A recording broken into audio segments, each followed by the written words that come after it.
Alright, I really couldn't wait.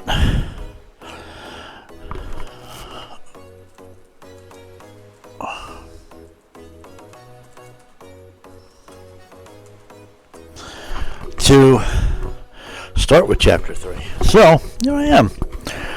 So this is Birth of a Magical Unicorn, chapter 3. You've used a colon here instead of a spaced hyphenation, I see. Just a difference in your titling scheme. But anyway, chapter 3, Awakenings. It is rated at 2,148 words. Here we go. I hope the oxys kick in soon. The leg it's throbbing. Anyway, the little soul stirred in her life-giving cradle.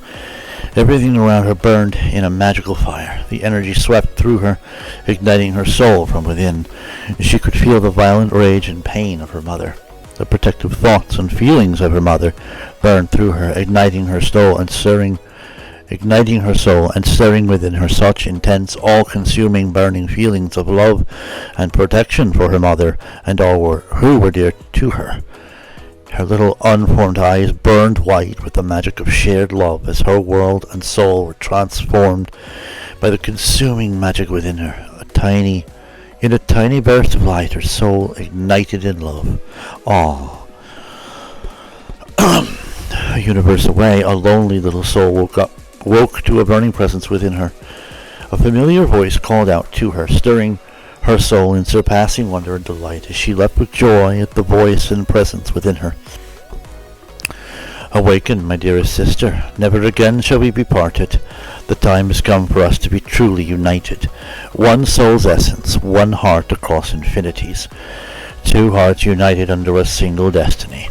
Awaken, my dearest sister soul. Awaken to our shared destiny, her beloved sister called out to her. Her heart overwhelmed with joy. A burst of magic burned through her very essence. Her as yet unopened eyes surged white with magical energy as her soul was transformed in a consuming flash of burning love magic. Raven looked into the burning countenance. Oh, you meant countenance. Or are you really talking about Celestia's diarrhea? Alright. So burning countenance, that's C-O-U-N-T-I-N-E-N-C, of her best friend. No, it really isn't, she repeated again, holding her friend's gaze. Daybreaker returned her friend's gaze, studying her face and noting her resolve. I'm listening, she replied, her growl lessening. It's too late to change the narrative with this story out. And in a way, this is a gift. Think of this as an unexpected gift from Harmony, responded Raven. Huh? Daybreaker's eyebrow took its turn, raising in incredulity, as did mine, I assure you. The heat surrounding Daybreaker climbed slightly as she responded to her friend's suggestion. Unexpected, try completely unwelcome and seditious, she growled. Oh, let me growl that. Unexpected, try completely unwelcome and seditious. Yeah, that's growled out, right? Or snarled, maybe. True to both, acknowledged Raven, resolutely holding her friend's gaze. Again, a thing that speaks volumes about their actual connection. And both are irrelevant. This is Harmony's gift, despite their intentions. They presented the facts, regardless. Oh my god!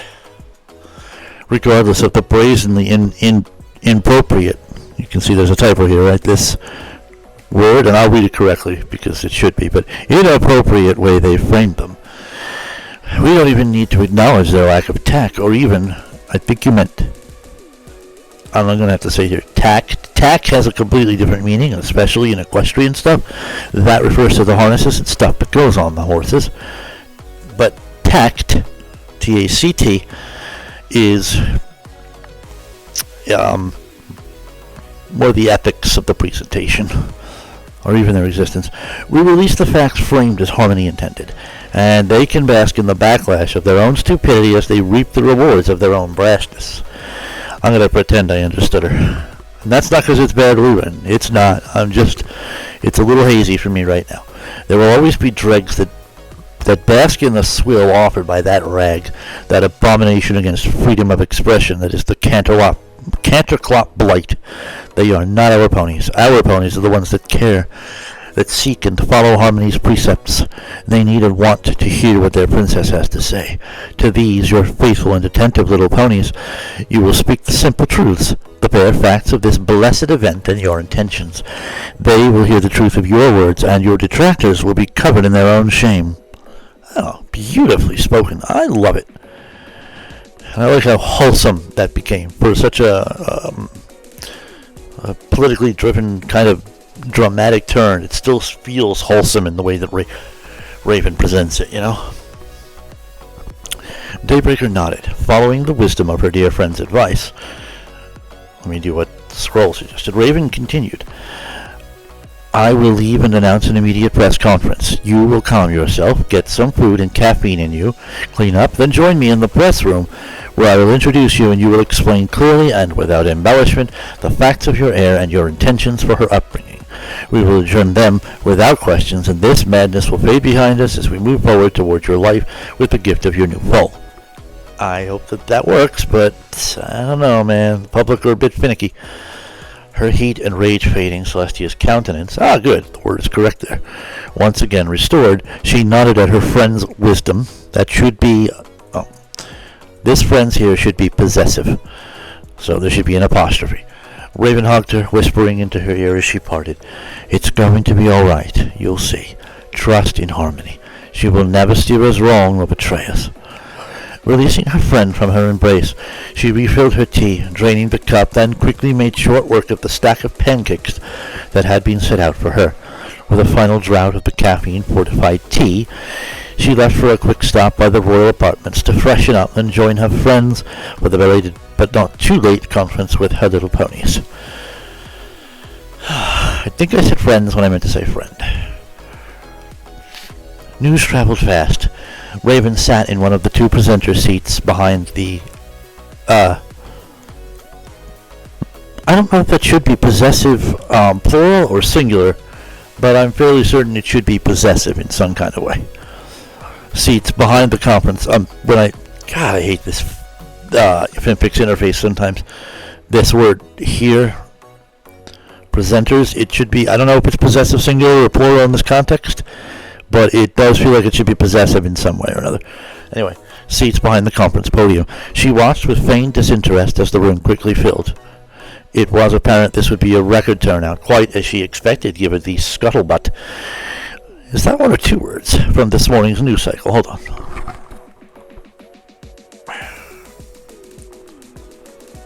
Come on.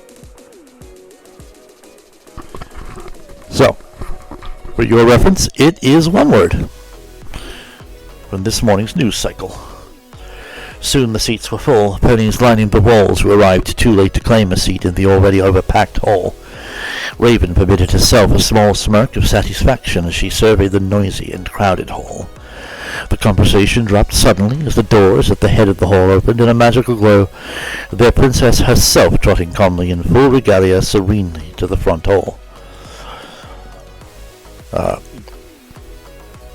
She trotted to the front of the crowded room, all of whom had risen as one on seeing her arrival.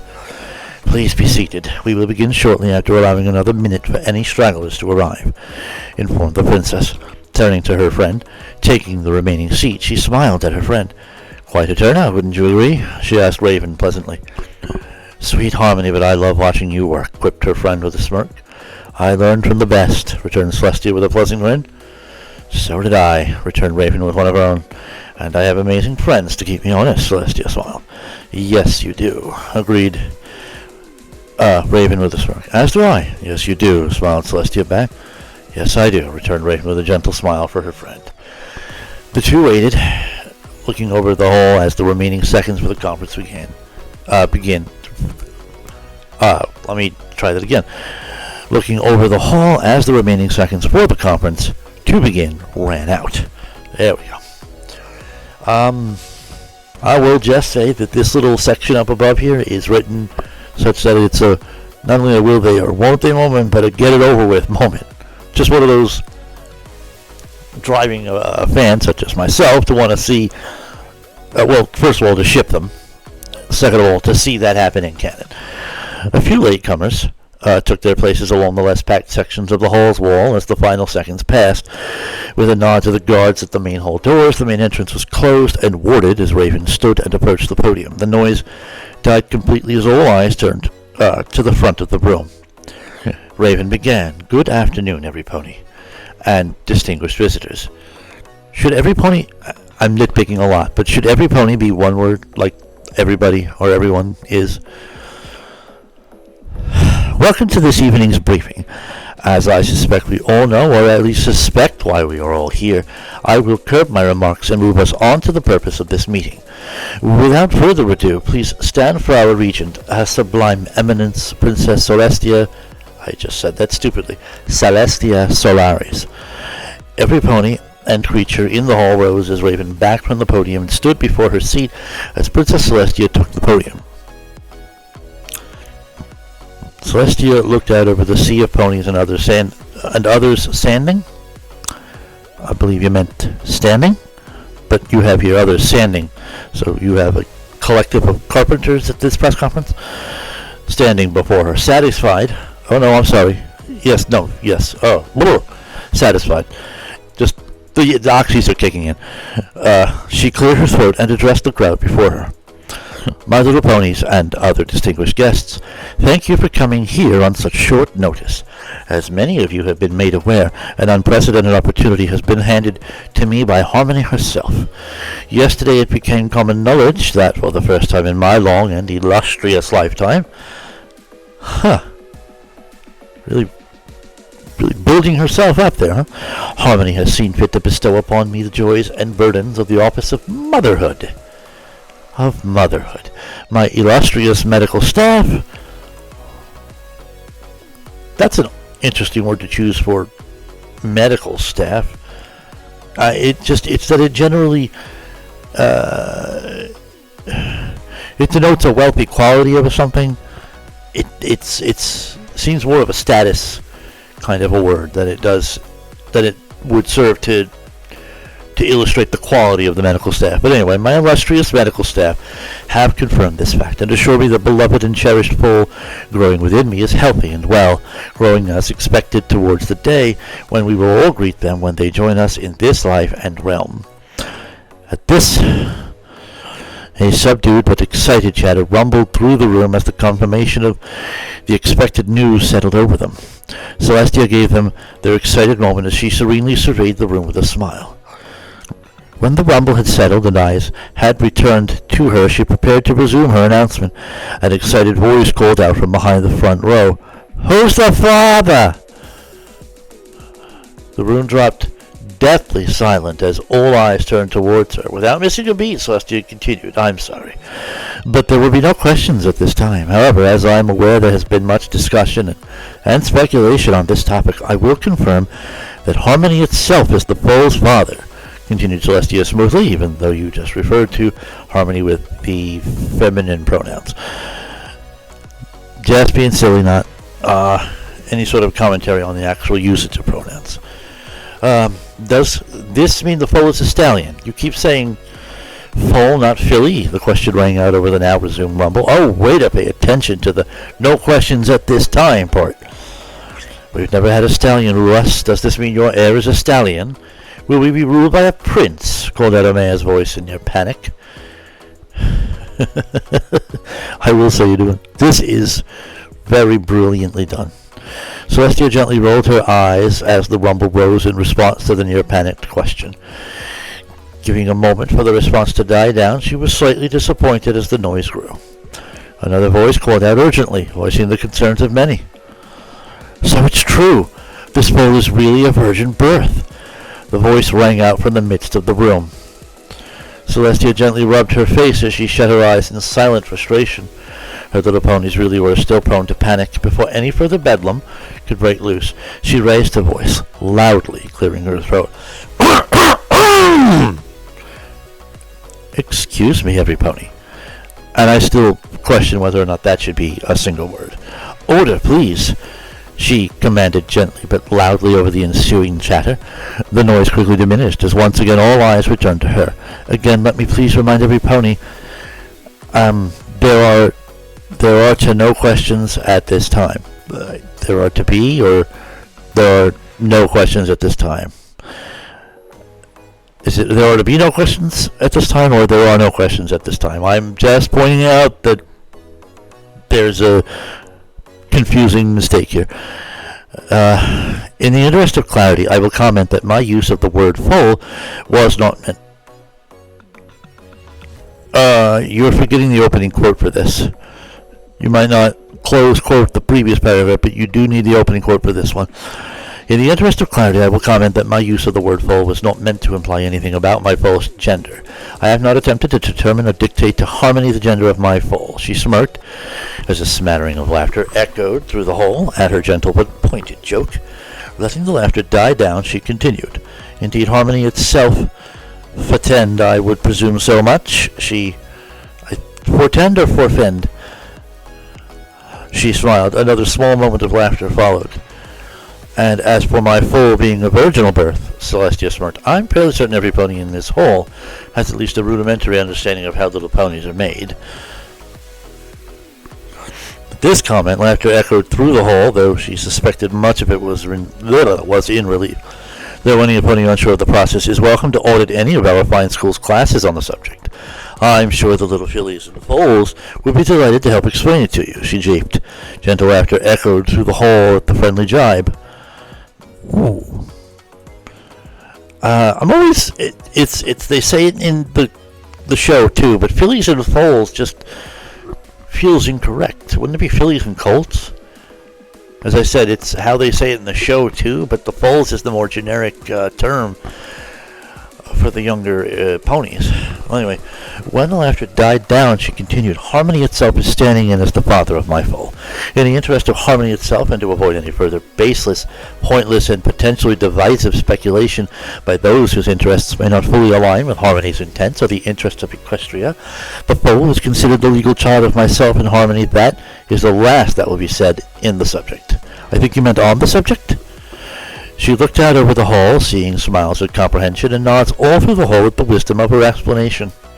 Seeing the matter settled and hearing no further outburst, she smiled at her little ponies. Excellent. I'm sure you will all join me in welcome anticipation as we await the birth of my beloved foal and heir apparent. And, of course, at the birth of my beloved foal, they will be named Princess or Prince Pretense and heir apparent of Equestria. Though don't expect you? I think that word you is superfluous here. Though I'll read it both ways. I'm going to read it the way you typed it first. Though don't expect you to be rid of me so easily. Then I'm just going to take the you out of there and see how it sounds. Though don't expect to be rid of me so easily. I don't know. It flows more naturally the second way to my ears. She laughed, joined by most of those present.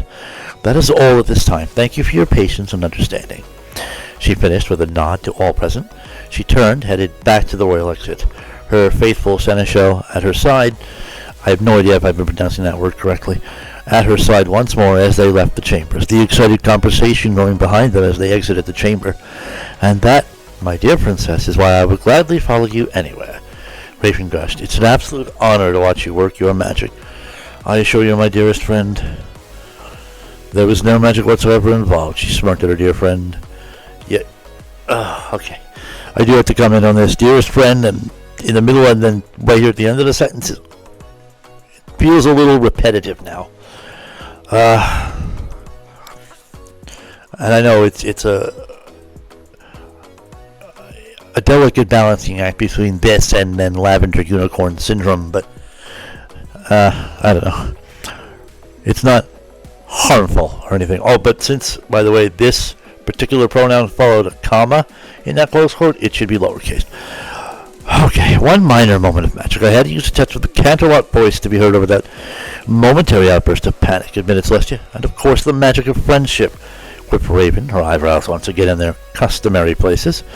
Your friendship is always magic to me, agreed Celestia, gently bumping her friend as they headed back towards the royal apartments.